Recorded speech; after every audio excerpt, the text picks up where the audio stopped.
திமுக ஒரு தீய சக்தி அப்படின்னு எதுக்கு சொல்றோம் அப்படின்னு தெரியுதாங்க.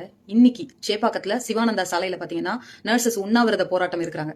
2015லயே தேர்வு வாரியம் மூலமா எக்ஸாம் எழுதி பாஸ் ஆகி வேலை பார்த்துட்டு இருக்கிற அவங்களுக்கு இப்ப வரைக்கும் வேலையை வந்து நிரந்தரம் பண்ணி கொடுக்கல.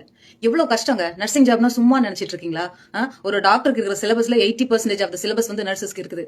கோவிட் டைம்ல அப்படியே தலையில தூக்கி வச்சுட்டு நர்சஸ் ஆர் ஏஞ்சல் அப்படின்னு சொல்றீங்க. வெக்கமா இல்ல இந்த மாதிரி அவங்களுக்கு ஒரு இம்பார்ஷியாலிட்டி காமிக்கிறது? என்ன பெரியாரிசம்? நீங்க எல்லாம் எப்படி பெரியாரிசம் பேசுறீங்க? சமூக நீதி எங்கெங்க போச்சு?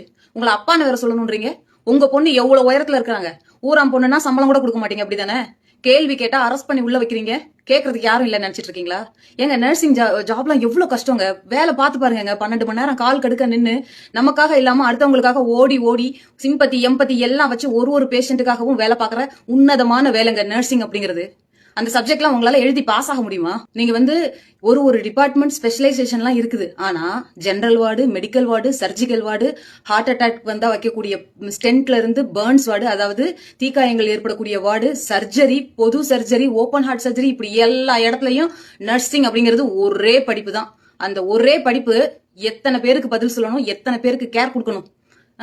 மனைவி, சகோதரி, இவங்க 2 பேரையும் தவிர உங்களுடைய அந்தரங்க உறுப்புங்களை கூட ஒரு ஒரு காம உணர்ச்சி இல்லாம தொட்டு உங்களை ட்ரீட் பண்ணணும் அப்படின்னா அதுக்கு நர்சஸ் தாங்க வரணும். நர்சஸ் அப்படிங்கிறவங்க தெய்வம். கோவிட் காலத்துல ஏஞ்சல் அப்படிங்கிறீங்க.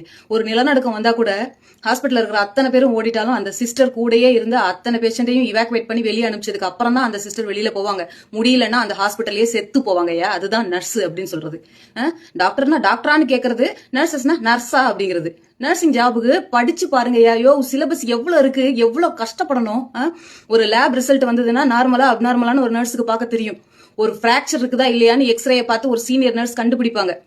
அத்தனை டிபார்ட்மெண்ட்லயும் ஆல் ஓவரா கில்லியா இருக்கக்கூடிய அவங்களை எவ்வளவு யூஸ் பண்ண முடியுமோ யூஸ் பண்ணிட்டு யோசிச்சு பாருங்க. கூட இருக்கிறவங்க சம்பளம் நிறைய வாங்குவாங்க. ஆனா பணி நிரந்தரம் பண்ணாம அவங்களுக்கு வந்து ஒரு 1/4 சேலரி தான் கிடைக்குதுன்னா எவ்வளவு கஷ்டம். 12 மணி நேரம் ஓடி ஓடி வேலை பார்த்துட்டு ஹாஸ்பிட்டல்ல வீட்டுல இருக்கிற பசங்களையும் பார்த்து ஃபேமிலியும் ரன் பண்ற ஒரு நர்சஸ் ஏன்டா பாடா படுத்துறீங்க? ஓகே, நீங்க எல்லாம் பெரியாரிசம் பேசுறீங்க, இளம் பெரியாருன்னு வேற சொல்றீங்க. சப்போஸ் உங்களுக்கு உடம்பு சரியில்லைனாலும் அந்த இடத்துல வந்து ஒரு நர்ஸ் தான் நிக்கணும். உங்களை வந்து அவங்க தான் பார்க்கணும். அப்ப குற்ற உணர்ச்சியா இருக்காது உங்களுக்கு எல்லாம்? இவங்களுக்கு துரோகம் பட்டமேனு குற்ற உணர்ச்சியா இருக்காது?